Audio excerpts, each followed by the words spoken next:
Hello, empowered ladies. I had trouble getting on today. My computer wouldn't let me get on, so I had to come on my phone, but I am here. Welcome to Self-Care Sunday. I'm so happy to be here. This week, I'll be talking about something that I've been talking about all week in my social media posts. So if you haven't seen them, this will be new to you. But if you've read some of my posts, then you know I've been talking about being intentional about your time.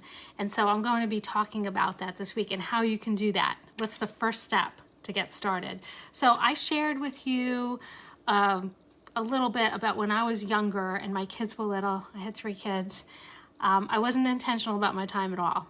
I was a single mom. I was working as a realtor. I felt like time kind of ruled me. I was being dragged along. And when I got to the end of my day, it was more about getting through the day, just getting through it. I had no direction. I didn't have like a lot of goals. I didn't think about it too much. I felt like I didn't have time to think about it. And I really wish I could have harnessed that a little better when I was younger, but I've definitely harnessed it now, and I'll tell you how I got started. So being intentional about your time. So that's really about spending time during your day and having that move you forward towards where you want to go, where you want to be. You know, what are your dreams? What are your desires? What are your goals? I think dreams and desires sound so much better. They really kind of light me up a lot more than goals. So whatever works for you. But that's the first step, really, knowing what you want. So it's just kind of like, a GPS. So if you're gonna, right now you're at home, okay, and you want to go to Target. You want to do some shopping. You want to go on a Target spree. I know all of you know what that is. So you have a starting destination, that's your house, and then you have the end destination is your Target and your shopping spree, okay? So you have a starting point and then you have an end point. And so like, you'll know your GPS is going to tell you which way to go along the way so that you get to Target and you can have your shopping spree. So it's the same thing with your life. So you have the starting point where you are now. Yes, hopes and dreams. I like the way that sounds too. So you have the starting point. That's where you are right now. So just acknowledging your starting point and how awesome you've come, how awesome you've been so far, and all the things that you've accomplished. You could look at that. But then knowing where you want to go, okay, that's key. And I'm going to give you some tips right now that can get you to that point. My microphone just fell over. Sorry. I hope that doesn't sound horrible. Sorry about that. Okay, so first step is to know what you want. Okay, so this is how we're going to do it. We're going to look at all the different areas in our life, and I'll give you some examples. And then you're going to just journal this question. So I'm all about journaling because it helps me figure out things and I love it. So if you haven't tried journaling, just get a notebook and a pen and just give it a shot, even if it's just with one area, all right? So what you're going to journal, the question is, if this area was perfect and there were no limits, no judgments, okay? What I mean by judgments is not just you judging yourself, but also, what is this person going to think if I do this? What is this person going to think? What is my significant other going to think? What are my kids going to think? Okay? If there were no limits, no judgments, you were like free from all of that, what would it look like? What would that area look like? What would be the perfect vision for you? What would be the perfect thing that you want to happen? Okay? So for instance, if it was health, say you were looking at health and you're like, oh my God, I would love to just have more energy. And I would love to lose 10 pounds and I don't want any menopause symptoms. I don't want to feel any of that crap, okay? Those are pretty basic, pretty hard goals, but how can we go like one step further? How can we dream, okay?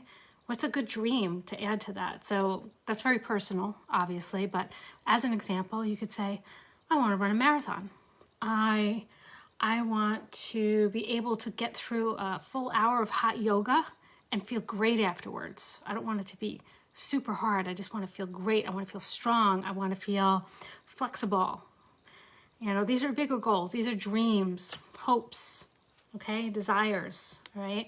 Just expand it. Who cares what anyone thinks? Okay, you're writing this down If you need to burn it afterwards because you don't want anyone to read it, burn it. But you need to figure out where you want to go if you want to be intentional about your time. So don't limit yourself. And so one of the things I found that the word goals, and this is very new to me, maybe over the past year, the words goals felt very limiting to me. As soon as I said goal, I felt like it had to be something that was super attainable.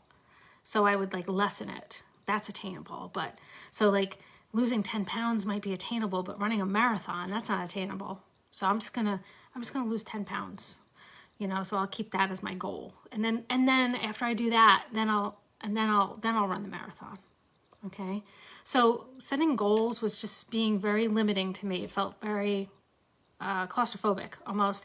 And so having dreams and desires or hopes was so much more expansive and so much more fun, honestly, and so much more empowering because it's more motivating. And so when you have something, or you have this place where you want to reach, you could look at that and you could say, this is so exciting because this is what I want to do. You can't say, wow, I'll never get there because it's so hard. It's exciting. What am I going to do? Where's the GPS going to take me? What are the first steps? And how much fun am I going to have on the drive to Target? You know, how much fun am I going to have? Because when you get to that end point and that perfect world and that perfect area of your life, what are you going to do? What are you going to say? Oh, I'm here. Yay. Or are you going to say, wow, that was cool. That whole experience was so much fun. I met so many people when I was training for my marathon. Oh my God. And those classes that I took, you know, they were so great. Those workout classes I took to help me lose weight. I learned so much. I met so many cool people. So it's about the journey too, but you can't have the journey unless you know where you're going. Okay. So that's those are the 3 steps. Okay. So you're going to ask yourself, you're going to journal. Step 1, you're going to look at the different areas of your life and you're going to journal out. You're going to ask yourself the question, if this area was perfect and there were no limits, no judgments from anybody, you didn't care what anybody thought, what would it look like? How big would it be? And then you're going to be honest with yourself and you're going to ask yourself, am I really answering this question? Am I really remaining open to what's possible? And then after that, I want you to kind of ask yourself if you're limiting yourself, and then set a bigger goal, set a bigger desire, dream, and then see what comes up. And so what's going to happen is that little negative self-talk in your head, little negative Nancy person in your head is going to be like, well, who are you to do that? You know, you're too old, you're too young, you don't have experience, you don't have the education. How can you do that? You don't know what you're doing. And you're going to prove negative Nancy wrong. First of all, I can do this because so-and-so did this. My friend did this. She's 5 years older than me. You know, there's going to be so many ways that you could prove that negative Nancy person in your head wrong. And this is important to have these conversations with yourself because these things are going to come up. That's quite the reflection, isn't it? These things are going to come up. So, you know, have those big dreams, goals, hopes, desires, but also make sure you're finding those people that have done that already. Surround yourself with those people so that you know it's possible, and then go for it. Okay. So this is the first step, knowing where you want to go. And that's how you get there. And, oh, let me give you some areas. So if you're wondering what areas, okay, so this is really up to you, but I'll give you some of the ones that I focus on. So health is one area, fitness. A third one is home environment. And what that means is how you feel in your home, but also the actual physical space, your self-care. You know, also with home environment, let me go back there, where you want to live. What do you want it to look like? What do you want it to feel like when you're in your home, okay?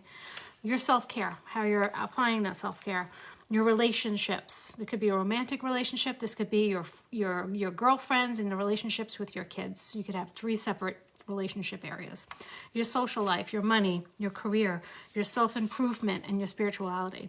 And there could be more, you know, like you could add community. How do I want to, you know, serve my community? There could be different things, but pick what resonates with you. And I'll write these out on the post after I post this in the page.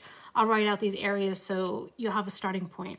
And you don't have to do every one. Do the ones that resonate with you, the ones that you really feel pulled to, and work on those. Work on a little bit at a time.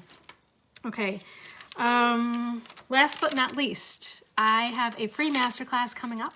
It's called the Time Expansion Masterclass, and I'm going to be talking more about this. I'm going to expand into this in this masterclass, and this is teaching you how to create more space and time in your life with self-care methods. Okay, and so I'm going to go deeper into being more intentional about your time in this class. So if you want to go deeper into that and learn more about that, sign up for the masterclass. I'll put a link in the comments below after I post this, so you could sign up. It's completely free. It's going to be held on Facebook, and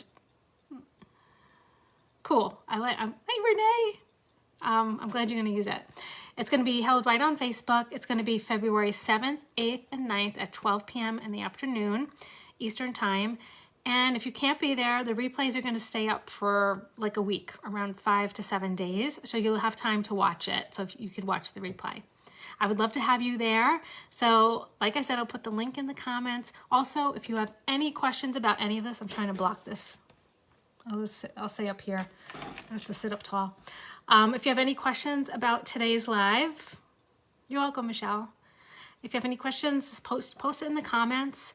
You can message me on Facebook. For some reason, I never get my messages, but you could also message me on Instagram at Tina Stinson Coach, and my email is tina@tinastinson.com. So thank you, Michelle. It was nice having you both here. I love you. I will see you next week. I'm going to be doing these lives every Sunday, Self-Care Sunday.